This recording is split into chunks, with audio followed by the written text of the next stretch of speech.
So first, I wanted to just start with a land acknowledgement.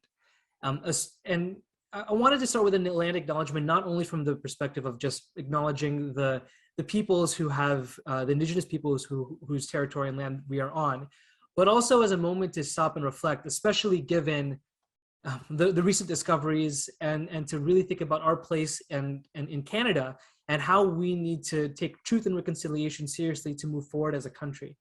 I acknowledge, being a Filipino Canadian immigrant, that I too am a settler on this land, and I'm thankful and recognize that, and I want to acknowledge the many diverse First Nations that were here before me. So to begin, Ursula Franklin was born in Munich, Germany in 1921. Her mother was Jewish and an art historian, and her father an archaeologist. Because of the Nazi persecution of the Jews, her parents tried to send their only child to Britain at the start of World War II, but the British refused to issue a student visa to anyone under 18. So she studied chemistry and physics at Berlin University from 1940 to 1943, but was imprisoned in a Nazi labor camp and spent most of her time rebuilding damaged buildings like the one that you see on the screen. She developed frostbite in her feet and legs because of the long hours of work in cold conditions, which led to lifelong pain. The family survived the Holocaust and were reunited in Berlin after the war, a lucky few. And when asked about this, she only had 5 words: "We survived it, but just." In 1948, Franklin received her PhD in experimental physics at the Technical University of Berlin. She decided to study science because she went to school at a time when the teaching of history was censored. In her words, there was no authority that could change either the laws of physics or the conduct of mathematics. Always a rebel, choosing to study the thing that even the Nazis could not alter.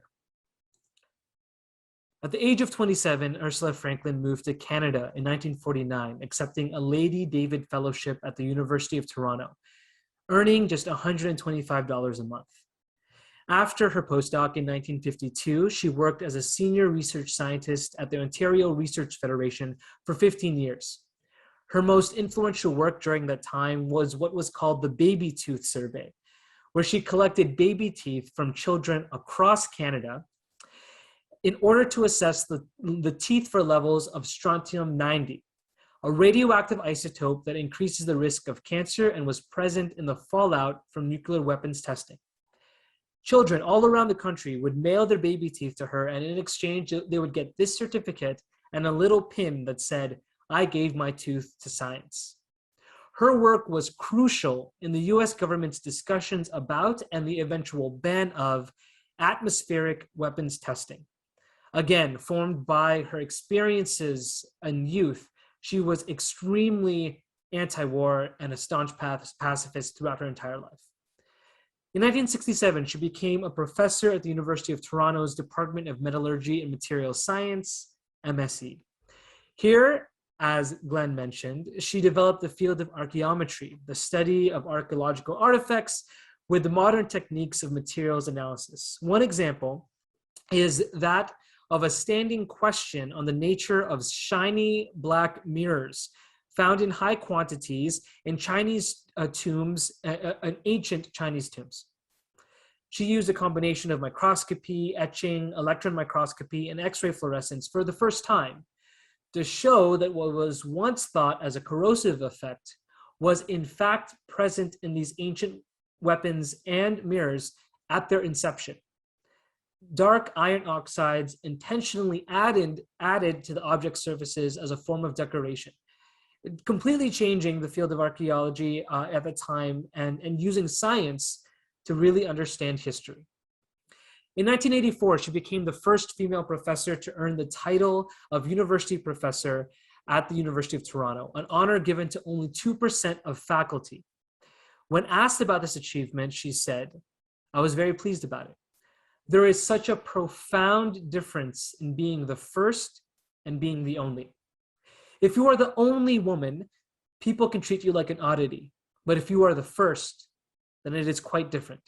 Being the first woman university professor, I was really happy about it because it meant there would be others." Ursula Franklin was also an activist and a troublemaker in the best of ways.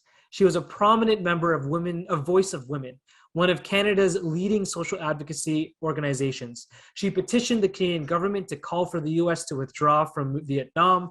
She petitioned them to shift research funding away from chemical weapons to environmental research. And she petitioned them to withdraw from NATO as part of a push of Canadian disarmament.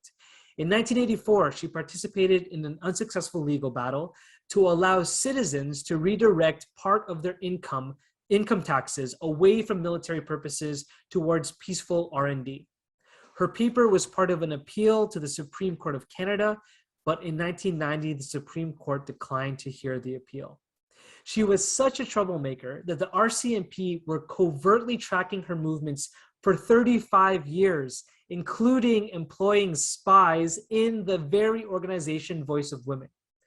Almost 600 pages of documents exists from the years 1949 to 1984 in police files. Not one piece of incriminating evidence was ever found. In 2001, she received the Pearson Medal of Peace for her work in human rights. Perhaps the most impactful thing that she's done is in her mentorship on feminism. She encouraged young women in science and was remembered as an inspiring mentor to many of her students. As the first female professor, she received special permission from the University of Toronto to attend faculty meetings at Hart House, which did not allow women inside until 1972. After retiring from U of T in 1989, she stayed on campus as a Massey College Senior Fellow and helped design the curriculum for the Ursula Franklin Academy, a public school in Toronto built on her ideas of social justice and the thoughtful use of technology.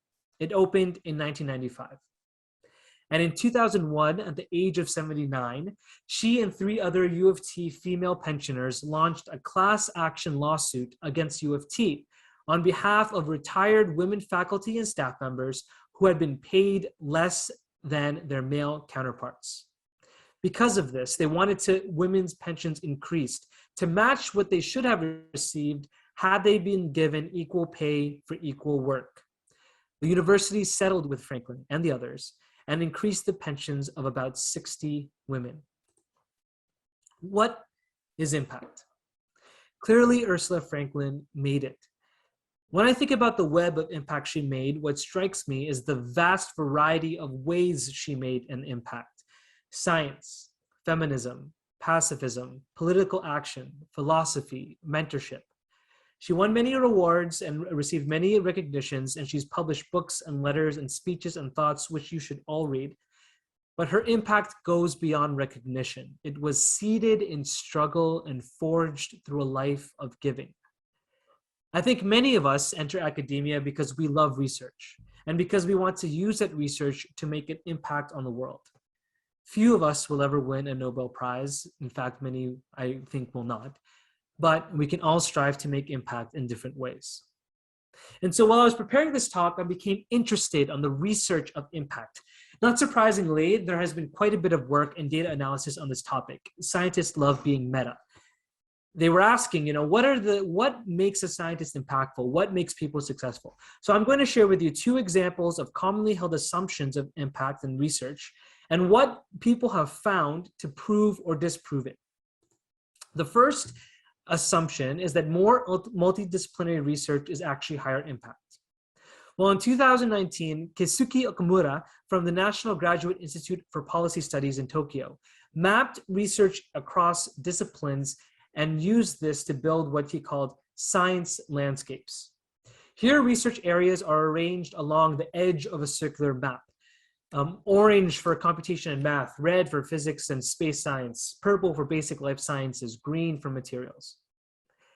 The closer to the center, the greater degree of interdisciplinarity. They also show a 3-dimensional topography where red are being peaks, research areas of higher impact, and blue being valleys. Take, for example, the peak in 2019 to 2014 that pops up with one tail towards computation and math and another towards basic life sciences. This peak corresponds to RNA sequencing, which was a breakthrough at the time and led to 23andMe and all of these other things, and actually mRNA vaccines. The overall landscape of the research impact has never been static, monolithic, or homogeneous. Rather, it evolves dynamically over time. Take a look in the dotted orange line or yellow line. Both across time and disciplines, increasing disciplinarity happens, and they go through webs and peaks and valleys, but over time, we see a greater concentration in the center. They actually ran the numbers, and they found that an increase by one distinct discipline actually corresponded to a 20% increase in research impact. So if you were to combine materials and computation and math, your paper could have a 20% increase in research impact. So the answer is yes, more interdisciplinary research is higher impact. The second commonly held assumption is that a scientist is smarter when they are younger, and that as they age, they lose a bit of their edge. Are there quantifiable patterns behind a successful scientific career? Well, Sinatra and al. Analyzed the publications of over 20,000 scientists publishing in a variety of fields. When productivity, which is usually greatest early in a scientist's professional life, is accounted for, the paper found that the greatest impact actually occurs randomly in a scientist's career. What this essentially means is the reason why scientists are more impactful early on seems to happen is because scientists typically publish more at the start of their career. It makes sense. It's a probability issue. If you have more shots on goal, then your chances of scoring increase. However, they also found that the process of generating a high impact paper is not entirely a random one. The authors developed a quantitative model of impact based on an element of randomness, productivity, and a factor Q that is particular to each scientist and remains constant during a scientist's career. This Q corresponds to the education they received, the mentorship they received, the exposure to other ideas, and the areas of which and excellence of which they worked. In sum, they had a simple formula that was able to predict impact historically and into the future. And it was this: impact is equal to Q, this factor, inherent to every scientist, multiplied by luck and productivity. So what does this tell me? These are examples of two things. One, that impact happens at the interface of disciplines.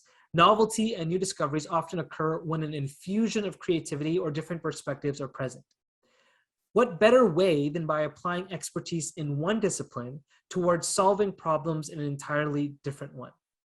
More diversity leads to better solutions. The research of that is clear. It's been studied to death in business journals and in senior management. That is true also in science. Ursula Franklin worked at the interface of many disparate but important parts of society: science, technology, social justice, activism, and it made her impact even deeper. Two, impact can happen at any stage of your career. Once we accept that we can achieve anything at any age, it frees us from the fear of making a wrong decision. There is no finality in what you do, and you can always reinvent yourself. For example, some of Ursula Franklin's most influential work was published after she retired from the University of Toronto as a scientist, actually as a philosopher. She published a seminal book that was fashioned after Massey lectures called The Real World of Technology. And she defined technology as a practice, how things are socially and morally done. She saw technology as a complex system of methods, procedures, and mindsets, rather than a collection of machines and gadgets. She defined technology in two ways: holistic technologies that are creative and artistic, and prescriptive technologies, that of factories and bureaucracies, which she argued discouraged critical thinking and civic engagement. She encouraged everyone to become active citizens by learning about science and technology in order to make a stand on social and political issues, make informed decisions, and protest when necessary. I am no Ursula Franklin, and I can only hope to make an impact that is a fraction that she has made over her remarkable life. But I wanted to offer to you my own guide to impact and a step-by-step guide based on what I've experienced in my life so far. Step one, Get really good at something, or what I call develop expertise. For me, that was my scientific career and the work that I did right here at the University of Toronto during my PhD in MSc. I had the luck to be mentored by Professor Ted Sargent and work on an area and topic, CO2 conversion, that was just beginning to explode. It rose in popularity, and I was able to capitalize in being part of that wave. I also worked really, really, really hard. I wrote a lot of papers and I published a lot of papers. Luck times productivity. Expertise can get you in front of the door and lets others take you seriously. It builds credibility and it opens additional opportunities, but then you have to capitalize on those additional opportunities, which leads me to step 2. Leverage your skills into adjacent fields, or exercise adaptability. I've said this story before, but I always thought I was going to be a professor. I was focused, laser focused on the traditional track of that academic pathway. But midway through my PhD, I had a conversation with my fiance, Danielle. I've written about this in Science as part of their career column. She was an operating room nurse at Sick Kids. She is an operating room nurse at Sick Kids. She loves her job. Her parents and her friends are in the city. My friends are in the city, and she wanted to stay. So I decided that I wanted to be with her more than I wanted to be a professor. Luckily, throughout my PhD, I had been given many opportunities to explore research-adjacent activities. I was part of a team that competed in the Carbon X Prize as finalists, a 20 million competition to capture and convert the most CO2 into useful good. I thought at the time that I was on my way to starting a company, but Ted, my supervisor, thought it was still a bit too early to do so. It was also around this time that I was named to the Forbes Top 30 Under 30, and this attracted the attention of the National Research Council. They were hiring a director to lead a 57 million clean tech program. I applied and I was offered the job. Over the past 2.5 years, I've been focused on how to get clean technology out of the lab and into the market, using my experiences from my PhD and trying to start a company, and now at the NRC. But I came to the realization that to make an impact on climate change, you need 3 levers to move at the same time: technology, policy, and finance. So I've been looking for opportunities to leverage my skills in policy, working with the OECD on a paper for collaborative platforms and materials discovery, with the Canadian Commission on UNESCO for AI ethics and sustainable development goals, as an Action Canada Fellow on the future of work in the agricultural sector, which I knew nothing about but learned a lot about. I've also been looking to leverage my skills in entrepreneurship to help mentor startups through Creative Destruction Lab, and I serve as a vice chair board of directors for Carbon Management Canada, a carbon tech nonprofit. I haven't been paid a cent for any of this extra work, partially because it would be a conflict of interest while I was working at the NRC, but mostly because I see the value in learning from experience, which leads me to my next step. Share what you know with others or provide mentorship. Once you've developed expertise in an area and use that expertise to break into other areas that you care deeply about, you need to share what you learned with others and help those who come after you. I'm particularly passionate about mentoring young people because I'm only where I am today because of the mentorship and the support and the trust of those who came in my life and gave me that opportunity. Mentorship is so important, and this is, to me, is where real impact is. How many people can hear your message? How many people can you inspire to act? How many people can you give advice to? How many lives can you help improve? This is why I write op-eds and do talks and TED Talks and spend countless hours doing lectures and speeches and presentations, not because I love hearing myself. In fact, I think everyone hates hearing the sound of their own voice, but because I want to share my story and my experiences in hopes that it can help others. And so that leads me to step 4. Repeat. In April, I started a leave of absence without pay, living off of savings, from my dream job at the NRC to run for office. I'm running to become the next member of Parliament in Toronto St. Paul's for the Green Party. I'm running to bring more diversity to Parliament and more science to politics. I want to demystify the process so that other non-traditional candidates could consider running too. As a millennial, a Canadian immigrant from the Philippines, and as a scientist, these are all things that are not represented in government, and I think that should change. I'll give you an example. Filipino Canadians, Filipinos are the fourth largest visible minority in Canada. There are almost 1 million of us in this country. They often occupy low-paying but essential roles, and yet there is not a single member of parliament in Canada with Filipino descent, and there's only ever been one in the history of this nation. I'm running on 3 priorities: green jobs that leave no one behind, housing that all can afford, and a just and sustainable society with an emphasis on essential workers. And the reason I'm running on them is because they're personal to me too. Green jobs that leave no one behind. I mean, obviously, my background in technology and clean technology, it's clear. But I also have a personal aspect to this too. I grew up in Windsor, Ontario, the automotive capital of Canada, right across the border of Detroit. My dad was an auto worker. He worked in the Ford plant, and then it closed down in 2008 when there was the fall of the financial sector and the automotive sector crumbled along with it. I know what it's like to grow up in a community that is dependent on one industry and what happens when that industry fades away. And that exact same thing is happening in today's oil and gas industry, in our heavy emissions industries, and it needs to, because we need to transition. But what I care about is finding an opportunity and jobs and using clean technology as a way to create a clean energy transition for these communities to transition to. It's not just about making a sustainable planet and making sure that we don't all burn. Of course, that's important. It's also about doing that in a way that ensures people have their livelihoods intact, that families and communities can continue to be economically prosperous. When it comes to housing that all can afford, I am part of a generation that is wondering, will we ever be able to afford a home, especially in the cities that we grew up in?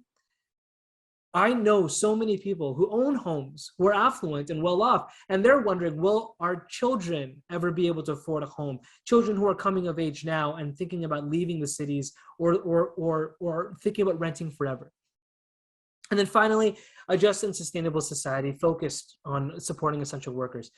My fiance is a nurse. Many Filipino Canadians occupy these low-paying but essential roles.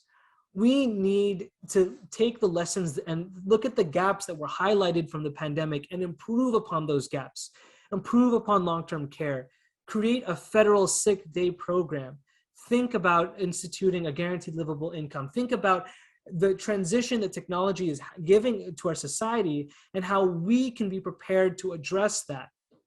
And that's why I think it's so important for scientists to be at that decision-making table, because the last year has shown that you can have the best scientific advice, but unless you have people there to advocate for them in government, they may not be listened to. And I think that was shown clearly by the scientific tables and the COVID tables in Ontario at the early reopening of after the second wave and the reluctance to reopen after the third.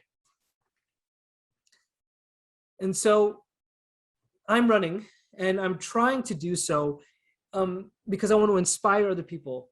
And I want to share a little bit with you of the journey that I've learned so far. I'm actually finding, interestingly enough, that running for office is just like starting a company. You have to build a team, you have to raise funds, you have to deal with vendors and buy things like masks and signs and all these sorts of things. You have to come up with your messaging, and you have to reach out to people, and you have to deal with media. The only difference is you are your own product. It's your ideas and your personality that is on trial, that people are either buying or not buying, that are either voting for or not voting for. And that's terrifying. And there are so many lessons that I've been learning. And I've actually started a vlog that I encourage you all to like and subscribe, that it documents this process. How do you become a candidate? Why? What are the questions you should ask yourself? What is it like? Why do we need more scientists? How do you build a team? All these sort of things. And I'm doing so as a way to provide something that outlives this campaign, that hopefully inspires other people to run. Because I truly believe that a diverse government is a robust and resilient one. And so this is my impact map that's yet to be written. I've taken a step away from science, and I don't know where my life will go, but I've always envisioned my life in a series of chapters. 10 years in science, 10 years in business, 10 years in government, 10 years in philanthropy, and then I retire off in the sunset somewhere and die. I've come to the realization That idea, that discreteness of one's life in chapters is an outdated idea. Rather, it is not the intensity and focus on one thing, but rather the diversity and impact across things. So I've reoriented my life. I still want to make an impact in all those different things, but I'm trying to find ways to do it all at the same time. And I truly believe that this is what makes impact. Being able to leverage your skills and your expertise and your knowledge and to share it across different sectors. I will always be a scientist. Science is in my blood and it's in my bones. But I also think that everything is connected and that each of these areas of impact reinforce each other. So I challenge you all to think about your own impact and think about the areas of life that you want to make an impact in. I'm going to leave now with, or end with this video. What is the nature of impact? According to Ursula Franklin, it's this. Of my own impact in my field is hard to answer. I think that my most important contribution was, in fact, being there, my ongoing presence, the fact that young women knew where to find me, that I was ready to be consulted, and that my own career evolved clearly and openly. I do not think that any single thing that I did was unique, but the trajectory of a consistent professional life gave a sense of reality and possibility to others.